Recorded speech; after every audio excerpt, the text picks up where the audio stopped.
Kathmandu Terai fast track निर्माणमा अनियमितता भएको संसदीय समितिको ठहर। आयोजनाको ठेक्का व्यवस्थापन प्रक्रियामा संलग्न आयोजना प्रमुख लगायत पदाधिकारीलाई कारबाही गर्न निर्देशन। चीनको अघोषित नाकाबन्दीले व्यापारीहरू मर्कामा, तत्काल नाका सञ्चालन गर्न परराष्ट्र मन्त्रीको ध्यान आकर्षण। दशैंभन्दा अघि नै सञ्चालन आउने गरी चिनिया पक्षसँग पहल गर्ने मन्त्रीको प्रतिबद्धता। र सरकार निजी क्षेत्रको साझेदारीमा दोस्रो नेपाल युवा उद्यमशीलता शिखर सम्मेलन सम्पन्न। कृषिमा आधारित उद्योगहरूको विकास गर्नुपर्नेमा पूर्व प्रधानमन्त्री पुष्पकमल दाहालको जोड। हामी छौं पल पल तपाईसँग, हिमाल पहाड तराईसँग, साथ छ हाम्रो बढ्ने कदमलाई। सलाम छ ती पोरखे हातहरूलाई, जिन्दगी सजाइदिन्छौँ हामी, हर सासको साथी बन्छौँ हामी। सुरक्षा अनि समृद्धि प्राण छ हाम्रो। आफू पनि बचौं, अरूलाई पनि बचाऊ। आजै नेपाल लाइफमा जीवन बिमा गरौँ। हामी हौ नेपाल लाइफ। नेपाल लाइफ, किनकि जीवन अमूल्य छ। नमस्कार, कारोबार समाचारमा स्वागत छ। अब समाचार विस्तारमा। काठमाडौँ निजगढ द्रुत मार्ग आयोजनाको ठेक्का व्यवस्थापन प्रक्रियामा संलग्न आयोजना प्रमुख लगायत जिम्मेवार पदाधिकारीहरूलाई कारबाही गर्न संसदीय समितिले सरकारलाई निर्देशन दिएको छ।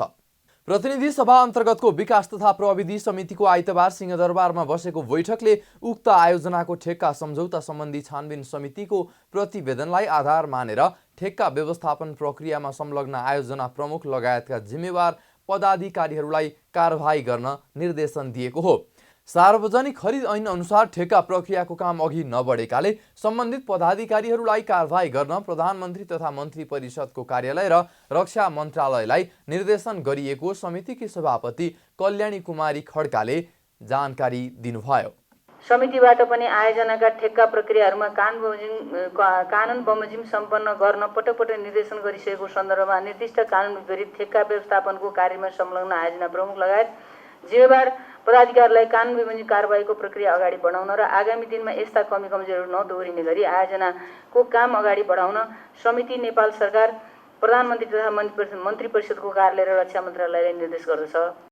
काठमाडौँ तराई जोड्ने राष्ट्रिय गौरवको राजनीतिक महत्त्व बोकेको फास्ट ट्र्याक निर्माणको काम नेपाली सेनाले पाएको छ भने यस आयोजना प्रमुख सहायक रथी विकास पोखरेल हुनुहुन्छ। बैठकले रेल पूर्वाधार आयोजना अन्तर्गत जनकपुर जयनगर र जनकपुर कुर्था बर्दिवास निजगढ खण्डको स्थलगत अवलोकन भ्रमण प्रतिवेदन पनि पेश गरी सुझाव सहित पारित गरिएको छ।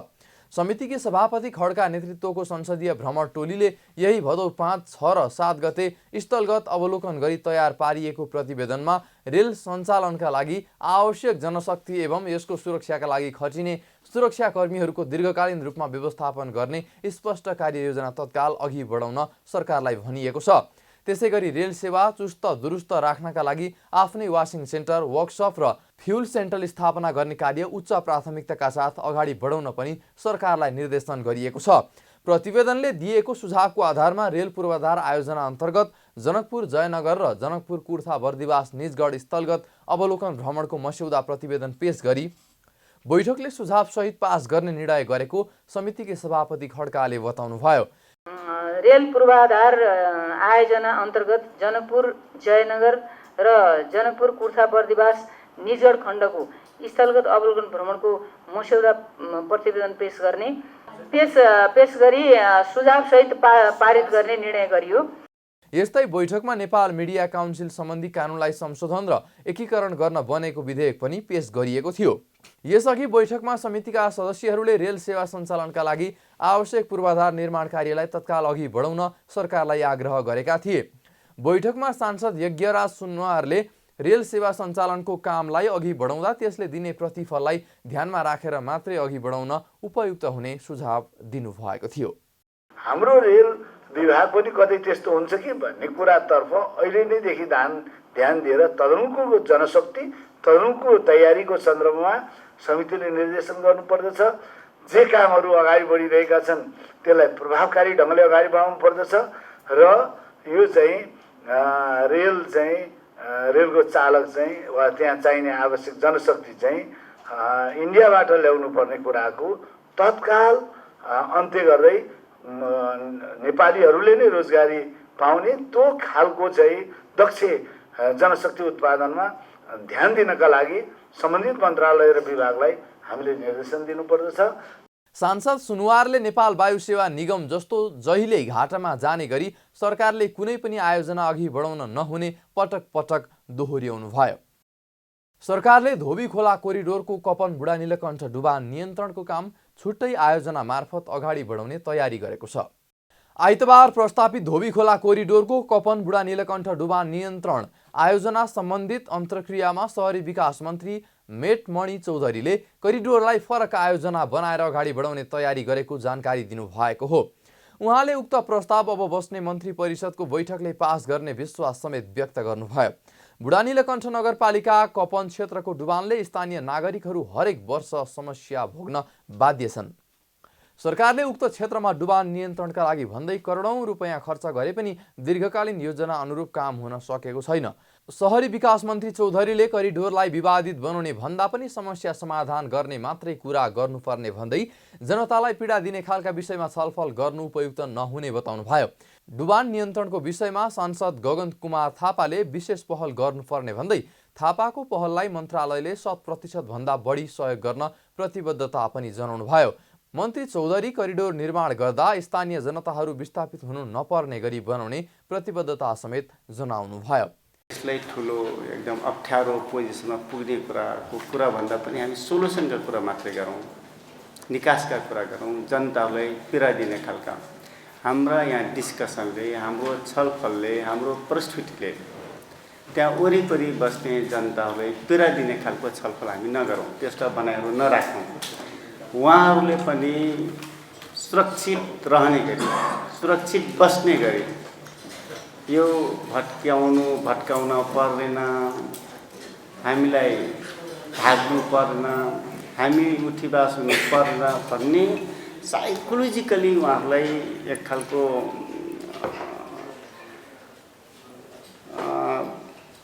त्यो खालको डरबाट हामीले मुक्त गरौँ। यसअघि छलफलमा नेपाली कांग्रेसका महामन्त्री समेत रहनुभएका सांसद थापाले उक्त क्षेत्रको डुबान नियन्त्रणको काम सरकारले छुट्टै आयोजना मार्फत गर्नुपर्ने माग गर्नुभएको थियो। उहाँले कपन बुढा नीलकण्ठ क्षेत्रमा खहरे बग्ने बित्तिकै सबैभन्दा बढी आफूले गाली खाने गरेको भन्दै एउटै आयोजना मार्फत काम गर्न सुझाव दिनुभयो। उहाँले अहिले कोरिडोर निर्माणको काम विभिन्न खण्डमा स्थानीय प्रदेश र प्राधिकरणले समेत गर्दै आएको भन्दै अब एउटै आयोजना मार्फत काम गर्नुपर्ने बताउनुभयो। थापाले अहिले कोरिडोर क्षेत्रमा 2 आना र 5 आना जग्गामा सयौं घरहरू बनेका घरहरूको समेत संरक्षण गर्ने गरी मास्टर प्लान बनाउन समेत सुझाव दिनुभयो। सयौं घर बनिसकेका छ, सयौं घर उहाँले भनेको जस्तै बाहिरबाट आएको मानिसहरूले 2 आना 4 आना 5 आना जग्गा किनेर घर बनाउनु भएको छ। उहाँहरूसँग लाल पूर्जा छ, उहाँहरूले वर्षेपछि त्यसको कुतिर्नु भएको छ, कम्प्लिटली वैधानिक छ। यो विषयको सन्दर्भमा यसलाई पनि सँगसँगै राखेर हेर्नुपर्छ। यदि हामीले यहाँनिर काम गर्दाखेरि होइन हामीहरू खोलाको बहावको क्षेत्र खोलाकै राख्दै गर्दा भन्दै गर्दा सँगै केलाई राख्नै पर्यो। त्यसो भनेदेखि भने त्यो जुन मान्छेले आफ्नो प्राइभेट प्रपर्टीको आफूले बनाएको छ त्यो सँगसँगै त्यसको संरक्षण कसरी गर्ने उपाय के हो भन्ने कुरालाई चाहिँ हामीले त्यसलाई चाहिँ बिर्सेर यो त जे हो त्यो भनेर हामी छुट्टै गर्छौँ भने पनि आयोजनाले फेरि दिएको जुन सुझाव छ त्यो लागू गर्न सकिँदैन। त्यसलाई चाहिँ त्यो लागू गर्ने बनाउनको निम्ति चाहिँ जे गर्ने हो पहिला त्यो पनि गर्ने कुरा, तर कसरी गर्ने भन्ने कुरा पनि सँगसँगै हेरिदिनु पर्नेछ। मैले यो पनि आग्रह गरेँ। सांसद थापाले कोरिडोर क्षेत्रमा बनेका घरहरू वैधानिक रहेको र वर्षैपछि राज्यलाई कर बुझाएकाले खोलालाई पहिलेको अवस्थामा ल्याउने गरी मात्रै नभएर घरहरूको समेत संरक्षण गर्ने गरी योजना ल्याउन समेत सुझाव दिनुभयो। व्यापारीहरूले चिनिया नाका तत्काल सञ्चालनका लागि सरकारको ध्यान आकर्षण गराएका छन्। आइतबार हिमालपारी व्यापार सङ्घ र सिन्धुपाल्चोक उद्योग वाणिज्य सङ्घका पदाधिकारीका साथै सिन्धुपाल्चोकका सांसदहरूले परराष्ट्र मन्त्री डाक्टर नारायण खड्कालाई संयुक्त रूपमा ज्ञापन पत्र बुझाउँदै तातोपानी नाका तत्काल सञ्चालनका लागि सरकारको ध्यान आकर्षण गराएका हुन्। ज्ञापन पत्र बुझाउँदै हिमालपारी व्यापार सङ्घका अध्यक्ष अशोक कुमार श्रेष्ठले दशैं आइसकेको अवस्थामा राम्रोसँग नाका सञ्चालन हुन नसक्दा बजार व्यवस्थापनमा समस्या भइरहेको बताउनुभयो। उहाँले समयमा सामान नआउँदा त्यसको लागत हान्न नसकेर कतिपय व्यापारीहरूले मृत्यु रोजेको उल्लेख गर्दै सरकारले चाँडोभन्दा चाँडो नाका सञ्चालन गर्ने पहल गरिदिन आग्रह गर्नुभयो। नाका सुसञ्चालन हुन नसक्दा व्यवसायीहरू नै पलायन बन्ने स्थिति सिर्जना भइरहेको भन्दै परराष्ट्र मन्त्रीको ध्यान आकर्षण गराउनुभयो। र अहिले आएर अब दसैँको लागि सामान डेलिभरी इलेक्ट्रोनिक अरू जुत्ता चप्पल हरेक आइटमहरू छन्। त्यो समयमा नआउँदाखेरि व्यापारीहरूले त्यसमा लागत समय सारा बढ्दै जाँदाखेरि अहिले 2 जना व्यापारी मित्रहरू पनि आत्महत्या नि गरेको पूर्व मन्त्रीज्यू पनि भनिसक्नु भएको छ र अब त्यस्तो दिन प्रतिदिन बढ्दै जाने क्रम बढेको छ। यसलाई चाहिँ के हुनु पऱ्यो भने नेपालको हाम्रो मन्त्रीज्यूलाई परराष्ट्र मन्त्रीज्यूलाई चाहिँ मेरो आग्रह अनुरोध चाहिँ के छ भने चीन सरकारसँग चाहिँ अब त्यो नाकामा चाहिँ अब जहिले पनि नाका चाहिँ खुल्न चाहिँ खुल्यो। अब हिजो मात्रै खुल्यो भन्ने कुरा नै आइरहेको छ। अब त्यो कसरी के खुल्यो त?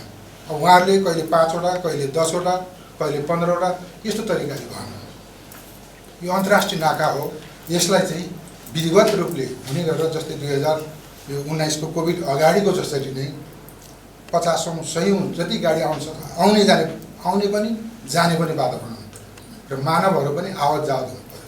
र यस्तै तरिकाले नाका खोलिरहँदाखेरि चाहिँ यसलाई चाहिँ कहिले व्यापारीहरूले मर्का पर्ने र व्यापारीहरू नै धराशय हुने र पलायन हुने स्थिति छ। यता सिन्धुपाल्चोक उद्योग वाणिज्य सङ्घका अध्यक्ष होमबहादुर बस्नेतले तातोपानी नाका 2072 सालको जस्तै गरी सञ्चालन गरे व्यवसायीहरूले राहत पाउने भन्दै यस बारेमा पहल गरिदिन आग्रह गर्नुभयो। उहाँले पहिले दैनिक 200 को हाराहारीमा मालवाहक सवारी ओहोर दोहोर गर्ने गरेको भए पनि हाल दिनमा 12 वटासम्म मात्र सवारी सञ्चालन हुँदा व्यवसायीहरू व्यापार गरेर बस्न सक्ने अवस्था नरहेको गुनासो पनि गर्नुभयो। जेठ 15 गते चाहिँ विधिवत रूपमा जुन रूपमा चाहिँ नाका सञ्चालनमा आए व्यवसायीहरूलाई साँच्चै नै चाइनाको विभिन्न मुलुकबाट सबैभन्दा छिटो र छरितो चाहिँ समयमै काठमाडौँमा ल्याइपुर्याउने एउटा दूरी जुन 15-20 दिनमै आइपुग्ने थियो र कस्टिङको एउटा लागतको हिसाबले पनि कम चाहिँ लाग्ने एउटा नाकाको रूपमा थियो र त्यसलाई चाहिँ अहिले अघि अध्यक्षज्यूले मानिसहरूले नि भनिसक्नु भएको छ। कहिले 10 वटा, कहिले 12 वटा, 15 वटा, 20 वटा गाडी छोडेर व्यवसायीहरू चाहिँ एउटा त्यहाँ व्यवसाय गरेर बस्ने अवस्था चाहिँ पक्कै पनि छैन। जवाफमा परराष्ट्र मन्त्री डाक्टर खड्काले सिन्धुपाल्चोकको तातोपानी नाका तत्काल खुला गर्ने प्रयास भइरहेको बताउनु भएको छ। उहाँले नाका सहज रूपमा सञ्चालन गर्नका लागि चिनिया पक्षहरूसँग पनि कुरा गरिरहेको जानकारी गराउँदै नाका सञ्चालनका लागि जोड दिने प्रतिबद्धता जनाउनुभयो। उहाँले दशैंभन्दा अघि नै आपूर्ति सहज हुने हिसाबले सकारात्मक नतिजा दिने पनि बताउनुभयो। उहाँले सोमबार चिनिया जनकङ्ग्रेसका स्थायी समिति अध्यक्ष ली चान्सु नेपाल आउने र मङ्गलबार आफूसँग शिष्टाचार भेट गर्ने कार्यक्रम रहेको उल्लेख गर्दै उहाँसँगको भेटमा नाका सञ्चालनको बारेमा कुरा राख्ने स्पष्ट पार्नुभयो।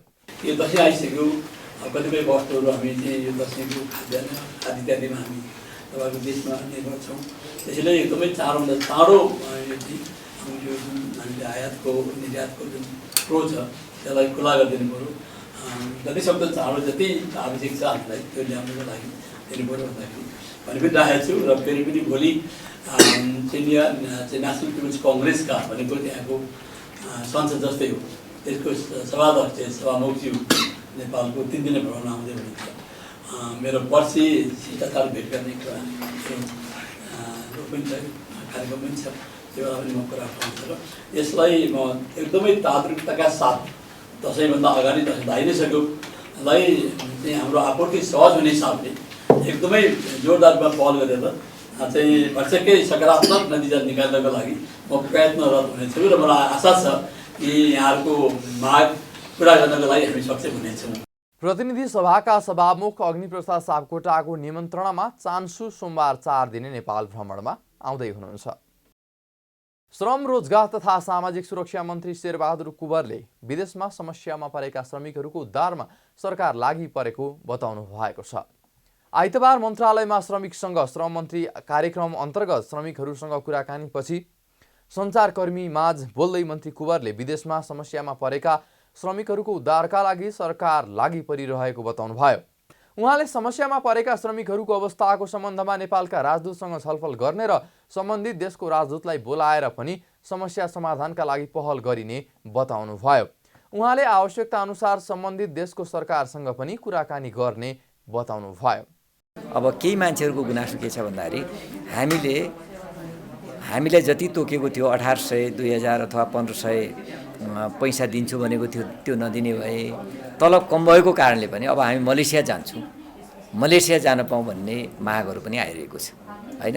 अनि मेन पावर र उहाँहरूको बिचमा कम्प्रोमाइज हुँदाखेरि त्यसमै हामीलाई मलेसिया जाने भएपछि हामी ठिक छ कम्प्रोमाइजमा जान्छौँ भन्ने खालका पनि कुराहरू आइरहेका छन्। त यो विषयहरूलाई गम्भीर ढङ्गले हामीले लिनुपर्ने हुन्छ। अब केही ठाउँहरूमा त मान्छेहरूलाई ताला लगाएर राखेको देखिन्छ, ताला लगाएको दिनभरि काम गरायो अनि आएर ताला लगाइदियो, यत्रो बोटे तालचा लगाइदिएको छ, साङ्ला सिक्री लगाइदिएको छ।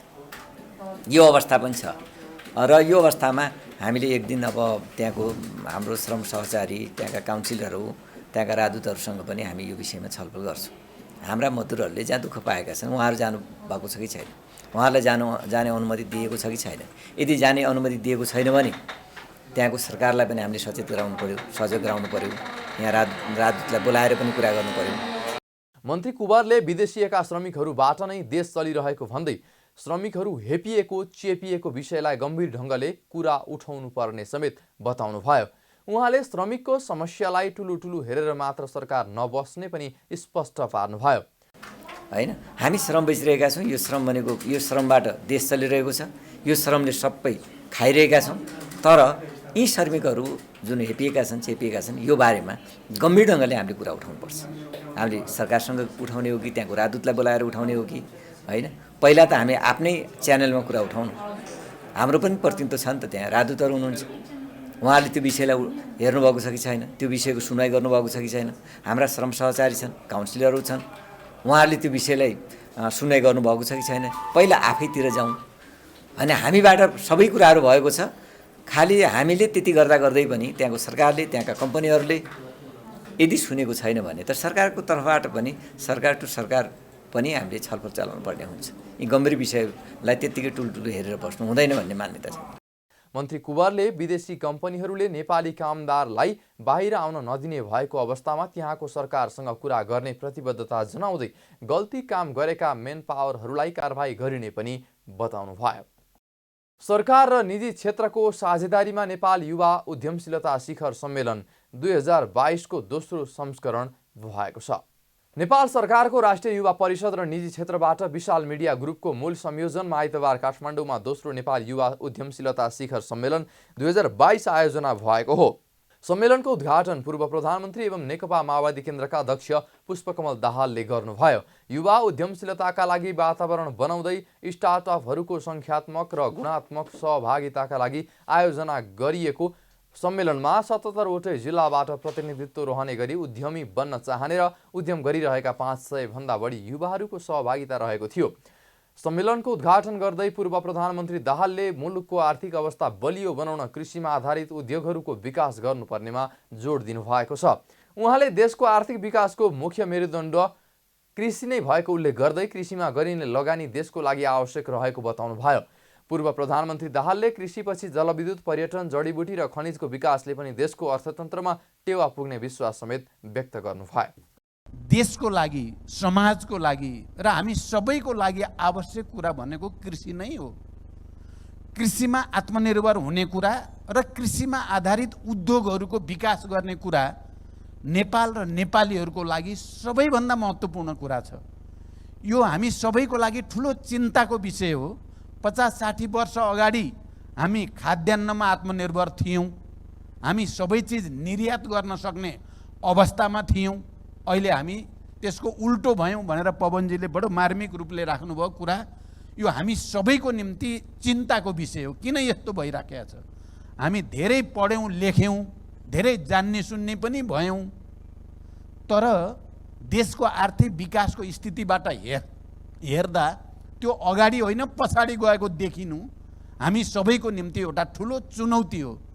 त्यसकारण हामीले जलविद्युतको विकास गर्ने, हामीसँग भएको जलको सही सदुपयोग गर्ने, टुरिज्मको विकासको निम्ति हामीले त्यसलाई आवश्यक पर्ने सबै पूर्वाधारको विकास गर्ने कुरा, या हामीसँग जडीबुटी र खनिजहरूको विकास गर्ने कुरा त आफ्नो ठाउँमा छँदैछ, तर स्ट्रेटेजिकल्ली लङ टर्म चाहिँ नेपाल र नेपालीको हित हेर्दा हामीले कृषिमा नै क्रान्ति ल्याउने कुरा, कृषिमा आधारित उद्योगहरूको विकास गर्ने कुरा नै हाम्रो लागि सस्टेनेबल छ, हाम्रो निम्ति आवश्यक छ।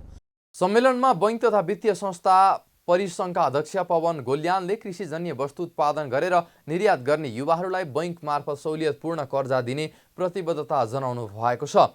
उहाँले नेपाली कृषिजन्य उत्पादनहरू भारतले नेपालबाट आयात गरेर आफ्नो ब्रान्ड बनाएर खाडी मुलुकमा निर्यात गर्ने गरेको भन्दै नेपाल आफैले ब्रान्ड बनाएर खाडी मुलुकमा निर्यात गर्न सक्नुपर्नेमा समेत जोड दिनुभयो। अध्यक्ष गोल्यानले भारतले नेपाली अलैँची 700मा आयात गरी खाडी मुलुकहरूमा भारू 1700 रुपैयाँमा निर्यात गर्ने गरेको बताउँदै नेपाली युवाहरूले नेपाली उत्पादनलाई प्याकिङ गरेर विदेशी निर्यात गर्ने सोच भए सिवी फिनले आर्थिक सहयोग गर्न सक्ने बताउनुभयो। हामी अलैँचीमा अहिले सरदरमा 700 रुपियाँमा इन्डिया एक्सपोर्ट गर्छौँ, जबकि त्यो इन्डियाबाट 1700 रुपियाँ भारूमा चाहिँ गल्फ कन्ट्रीमा एक्सपोर्ट हुन्छ। तपाईहरुले के प्याकिङ गरेर डाइरेक्ट बेच्न सक्नुहुन्न? त्यसको लागि आउनुहोस्, तपाईहरुलाई कति लिमिट चाहिन्छ, के चाहिन्छ त्यो दिनको लागि यहाँ वाणिज्य ब्याङ्कका सिओ साहब पनि बसिराख्नु भएको छ र ब्याङ्क तथा वित्तीय संस्थाको तर्फबाट म पनि यो चाहिँ कमिटमेन्ट गर्न चाहन्छु कि यदि तपाईहरुले साँच्चै काम गर्नको लागि पैसा चाहिएको छ भने त्यसको कमी हुँदैन। त्यसको लागि हामी व्यवस्था गर्ने प्रयासरत पनि छौँ र अहिले पनि गरिराखेका छौँ र अझ पनि यसलाई चाहिँ दिगो र राम्रो तपाईहरुसम्म पहुँच ल्याउनको लागि हामी झन काम गर्ने नै छौँ र गरि पनि राखेका छौँ। अध्यक्ष गोल्यानले हरेक नेपालीले स्थानीय उत्पादनलाई पहिलो प्राथमिकतामा राख्न सके तरकारीमा नेपाल 3 महिनामा आत्मनिर्भर बन्न सक्ने दावी गर्दै यसतर्फ सरकारले नीतिगत काम गर्न भने नसकेको गुनासो समेत गर्नुभयो। अध्यक्ष गोल्यानले नेपाली भएर नेपाली खान र लगाउन सक्यो भने नेपाली उद्योग र किसानलाई राहत हुने पनि बताउनुभयो। यस्तै उहाँले नेपालमा अहिले 4 खर्बको कृषिजन्य वस्तुहरूको आयात भइरहेको भन्दै नेपालभित्र 2 खर्बको कृषिजन्य वस्तु उत्पादन गर्न समस्या नरहेको समेत दावी गर्नुभयो। खास गरिकन पहिला आफ्नो पालिकाको उत्पादनलाई प्रायोरिटी दिनुस्, त्यसपछि आफ्नो जिल्लाको उत्पादनलाई प्रायोरिटी दिनुस्, त्यसपछि चाहिँ नेपालमा बनेको उत्पादनलाई प्रायोरिटी हामी जबसम्म दिँदैनौँ, सोच चेन्ज गर्दैनौँ। हामी 3 महिनाभित्र चाहिँ हामी तरकारीमा आत्मनिर्भर हुन सक्छौँ। त्यसको लागि सरकारले अब जति गर्नुपर्ने त्यो काम गर्न सकेको छैन, कुनै न कुनै कारणले गर्न सकेका छैन भने हामी नै लाग्नु पर्यो। अब हामी आफैले गर्न सक्नु पर्यो कि हामी चाहिँ विदेशी तरकारी किन्दैनौँ, विदेशी फलफुल खाँदैनौँ, विदेशी लुगा लगाउँदैनौँ। यति चाहिँ हामीले गर्न सक्यो, नेपाली भएर नेपाली खान सक्यो, लगाउन सक्यो भने हामीले चाहिँ त्यसले चाहिँ धेरै यहाँ चाहिँ उद्योग र चाहिँ किसानहरूलाई राहत गर्ने गरी काम गर्न सक्छौँ र तपाईहरुले पनि त्यसले धेरै काम पाउनुहुन्छ। यदि हामीले 4 खर्ब अहिले जुन हामी कृषिजन्य वस्तुहरू इम्पोर्ट गर्दैछौँ, यसको आधी मात्रै 2 खर्ब नेपालभित्र उत्पादन 2 वर्षभित्रमा गर्न कुनै ठुलो कुरा छैन। त्यो गर्नको लागि यदि वातावरण तपाईहरुले नै बनाउने हो, त्यसको लागि चाहिँ हामी विदेशी खाँदैनौँ भन्ने बित्तिकै त्यो वातावरण बन्न चाहिँ धेरै टाइम लाग्दैन। सम्मेलनमा स्टार्टअप स्टोरी आदान प्रदान, प्यानल डिस्कसन, समूहगत छलफल, नेटवर्किङ, सफल युवा उद्यमीहरूको प्रस्तुति सहितको अवार्ड वितरण, उद्यमी मेला जस्ता कार्यक्रम पनि भएको छ। त्यस्तै विश्व बजारमा भइरहेका नवप्रवर्तनीय कार्यको डेमो प्रदर्शन, लगानी सम्झौता, मेन्टरिङ र लगानी सम्झौता लगायतका कार्यक्रमहरू पनि भएको छ। सम्मेलनमा राष्ट्रिय योजना आयोग र बागमती प्रदेश सरकारको उद्योग वाणिज्य तथा आपूर्ति मन्त्रालयले समेत साझेदार जनाएका थिए। अघिल्ला वर्षहरूमा जुट सनपाट खेतीबाट मनग्गै आम्दानी गर्ने सुनसरीका अधिकांश किसानहरू यति बेला भने उत्पादनबाट सन्तुष्ट छैनन्। मलको अभावमा उत्पादनमा कमी आएसँगै सुनसरीका अधिकांश जुट खेती गर्ने किसानहरू निराश बन्न बाध्य भएका छन्। समयमै मल नपाएको पीडा झेलेका किसानहरू उत्पादन समेत घट्न पुग्दा थप चिन्तित समेत बनेका छन्। उत्पादन भएको जुटको मूल्यमा पनि गिरावट आएपछि आफूहरूको रुचि समेत घट्दै गएको स्थानीय किसान खुसीलाल उरावले दुखेसो पोख्नुभयो। किसान त जताबाट पनि मरेकै छन् नि, अब गर्न त मेहनत त गर्छ, अब यी अहिले हेर्नु मरी मजदुरीले यसो 10 किलो निकाल्यो भने 500-600 रुपियाँ हुन्छ भनेर आश गरेको हुन्छ। अब बेच्न जाँदाखेरि 60 रुपियाँ भन्छ। यहाँ नेपाल सरकारले त मोल दिनै सक्दैन। अब वार्डमा दिन्छ भन्छ, वार्डमा दियो भन्छ, एकजनाले 1 बोरा पायो एउटा गाउँमा, बस भयो, त्यहाँ त दियो सकिहाल्यो। मार कसरी पर्छ भने इन्डियाबाट त मोल किन्नै पर्यो, ल्याउँछ, उनीहरूले जे मन लाग्यो त्यही भनेर लिन्छ। खुसीलाल जस्तै रामकृपाल मेहताको समेत सरकारप्रति चरम असन्तुष्टि छ। जुट खेती गर्दै आएका उनी कामदार महँगो मात्र नभई मल खाद नेपालमा नपाउँदाको पीडा सुनाउँछन्। नेपालमा मल पाइहाले डिलरवालाले ठुलाबडालाई बेच्ने गरेको उनको गुनासो छ। कुनै पनि खेती गर्दा मलैको सबभन्दा त मलको समस्या हो नि। भारतबाट मल ल्याउँछ, यहाँ 2400 को मल तपाईँको 3500, 3600, 4000 लिन्छ। मजदुरको दाम बढेको छ, 700 रुपियाँ कटौनी लिन्छ मजदुरले। मल यहाँ किसानले मलै पाउँदैन, व्यापारले सबै डिलरमा आउँछ मल, सबै त्यो पारी बेचिदिन्छ, अर्कै व्यापारीले दिइहाल्छ, किसानले मलै पाउँदैन। विगतका वर्षको दाँजोमा जुट खेतीमा आकर्षण कम हुँदै गए तापनि केही किसान भने जसोतसो पेसा धानिरहेका देखिन्छन्। लागत मूल्य बढ्दै जाँदा आम्दानी घटेर निराश देखिए पनि किसानहरूमा सरकारले मल खादको सहजता दिलाओस् भन्ने चाहना भने ज्यूका त्यों छ। फर्निचर तथा फर्निसिङ व्यवसायहरूले विदेशबाट आयात हुने कच्चा सामग्रीमा लाग्दै आएको करलाई निशुल्क गर्न सरकारसँग माग गरेको छ। काठमाडौँको भृकुटी मण्डपमा जारी फर्निचर तथा फर्निसिङ सामग्रीहरूको बृहत प्रदर्शनीमा सहभागी व्यवसायीहरूले व्यवसाय टिकाउनका लागि विदेशबाट आयात हुने कच्चा सामग्रीमा भन्सार शुल्क गर्न सरकारसँग माग गरेका हुन्। फर्निचर तथा फर्निसिङ व्यवसायका लागि कच्चा सामग्रीहरू भारत लगायत तेस्रो मुलुकबाट आउने गरेको र तयारी सामग्रीको जति नै भन्सार शुल्क तिर्नु परेको दुखेसो गर्दै यस्तो माग गरेका छन्। एसपी ग्यालरीका अध्यक्ष रामचन्द्र शर्माले कच्चा पदार्थमा लाग्दै आएको भन्सार शुल्कलाई कम अथवा मिनाहा गर्न सरकार समक्ष माग गर्नुभयो। उहाँले भन्सार शुल्क बढी भएमा विदेशी उत्पादनसँग नेपाली उत्पादनले प्रयोग गर्न नसक्ने बताउनु भयो। नेपालमा के छ भने प्राय गरेर जति पनि उद्योग छ त्यसको कच्चा पदार्थ बनेको भारत लगायत अन्य देशबाट आउँछ। कतिपय कच्चा पदार्थमा पनि तयारी वस्तु जस्तै यहाँ चाहिँ भन्सार लिने गरिन्छ। त्यसमा सरकारले कच्चा पदार्थलाई बिना भन्सारको, बिना कुनै शुल्कको यहाँ र मेटेरियल आयात गर्न दियो भने त्यसको प्रोडक्सनको लागत कस्ट धेरै घट्न सक्छ अनि यहाँको उद्योग चाहिँ स्थापना हुन सक्छ। नत्र वो विदेशबाट आएको प्रोडक्टसँग कहिले पनि प्रतिस्पर्धा गर्न सक्दैन। त्यस्तै युनाइटेड फर्म एन्ड मेट्रेस इन्डस्ट्रिजका सञ्चालक दिलसाद आलमले काठका सामग्रीहरू विदेशबाट लिनु परेको भन्दै फर्निचरवालाहरूलाई टेन्डरमा लगाएर नेपालकै प्रयोग गर्न लगाउनु पर्ने बताउनुभयो। उहाँले नेपालकै फर्निचर तथा फर्निसिङ सामग्रीहरूलाई प्रयोग गर्ने चलन बढेको बताउनुभयो। सरकारले फर्निचरवालाहरूलाई पनि टेन्डरमा गराएर यहीँको प्रोडक्ट युज गर्न पाए राम्रो हुन्थ्यो। अब पहिलाभन्दा अहिले कन्सेप्ट चेन्ज हुँदै गइरहेको छ।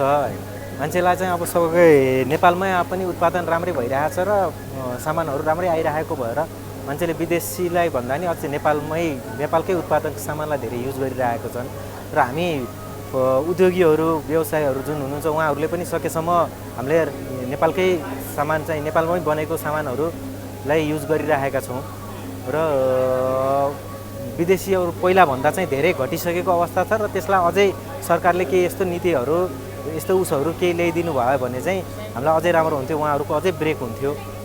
हामीले यहीँको स्वदेशी सामान नै युज गर्नलाई चाहिँ राम्रो आउँछ। भृकुटी मण्डपमा जारी प्रदर्शनी भदौ 27 गतेसम्म चल्नेछ। प्रदर्शनीमा फर्निचर तथा फर्निसिङ सामग्रीहरूको बृहत अवलोकनकर्ताहरूको भिड लागेको छ। प्रदर्शनीमा सोचे भन्दा पनि धेरै अवलोकनकर्ताहरूले अवलोकन गरेको उनीहरूको भनाइ छ। साताको पहिलो कारोबारको दिन पनि शेयर बजारमा गिरावट आएको छ। केही सातादेखि लगातार ओह्रालो लाग्दै आएको शेयर बजार मापन गर्ने नेप्से परिसूचक आइतबार 11.47 अङ्कले घटेर 1926.28 अङ्कमा झरेको छ। आइतबार कारोबारमा आएका 221 कम्पनीको 25,24,000 किता शेयर 74 करोड 72,26,000 रुपैयाँ बराबरको मात्रै खरिद बिक्री भएको छ। आइतबार नेप्सेसँगै कारोबार रकम पनि उल्लेख्य घटेको छ। यस दिन नेप्सेका 13 उपसमूह मध्ये 11 उपसमूहको परिसूचक घटेको छ भने अन्य उपसमूहको परिसूचक मात्रै सामान्य सुधार देखिएको छ। विकास बैंक, वित्त, होटल तथा पर्यटन, हाइड्रो पावर र लगानी उपसमूहको परिसूचक 1% भन्दा बढीले घटेका छन्। आइतबार मैलुङ खोला जलविद्युत कम्पनीको शेयर मूल्य 4.56% ले बढेको छ। सामुदायिक लघुवित्तको शेयर मूल्य पनि करिब 4% ले बढेको छ भने दोर्दी खोला जलविद्युत कम्पनीको शेयर मूल्य 2% भन्दा बढीले बढेको छ। तर छ्याङदी हाइड्रो पावरको शेयर मूल्य 5% भन्दा बढीले घटेको छ। आज हिमालयन एभरेस्ट इन्सुरेन्सको करिब 4 करोडको शेयर कारोबार भएको छ। सरकारले आगामी प्रतिनिधि सभा र प्रदेश सभा निर्वाचन सुरक्षाका लागि 1,15,000 म्यादी प्रहरी मागेको छ। आइतबार सूचना जारी गर्दै प्रहरी प्रधान कार्यालयले भदौ 30 देखि असोज 6 गते भित्र 18 वर्ष पूरा भई 54 वर्ष उमेर ननागेका व्यक्ति म्यादी प्रहरीको लागि मागेको हो। म्यादी प्रहरीको सेवा अवधि 40 दिनको हुनेछ। आगामी मङ्सिर 4 गते एकै चरणमा प्रतिनिधि र प्रदेश सभाको निर्वाचन हुँदैछ। यसको लागि भदौ 30 गतेदेखि असोज 6 गतेसम्म जिल्ला प्रहरी परिसर काठमाडौँ, भक्तपुर र ललितपुरसँगै सबै जिल्ला प्रहरी कार्यालयमा आवेदन सूचनामा उल्लेख छ। कारोबार समाचारमा अब सुन चाँदी र विदेशी विनिमय दर सम्बन्धी जानकारी।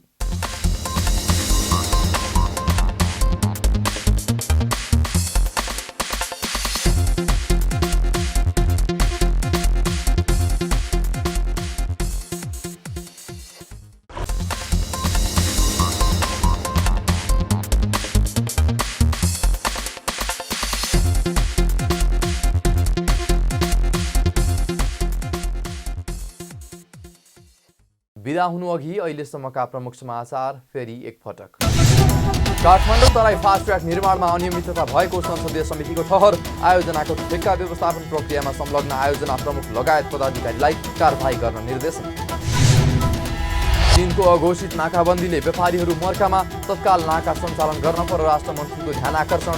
दशैंभन्दा अघि नै सञ्चालन आउने गरी चिनिया पक्षसँग पहल गर्ने मन्त्रीको प्रतिबद्धता। र सरकार निजी क्षेत्रको साझेदारीमा दोस्रो नेपाल युवा उद्यमशीलता शिखर सम्मेलन सम्पन्न। कृषिमा आधारित उद्योगहरूको विकास गर्नुपर्नेमा पूर्व प्रधानमन्त्री पुष्पकमल दाहालको जोड। कारोबार समाचार सकियो। हामीलाई बिदा दिनुहोस्।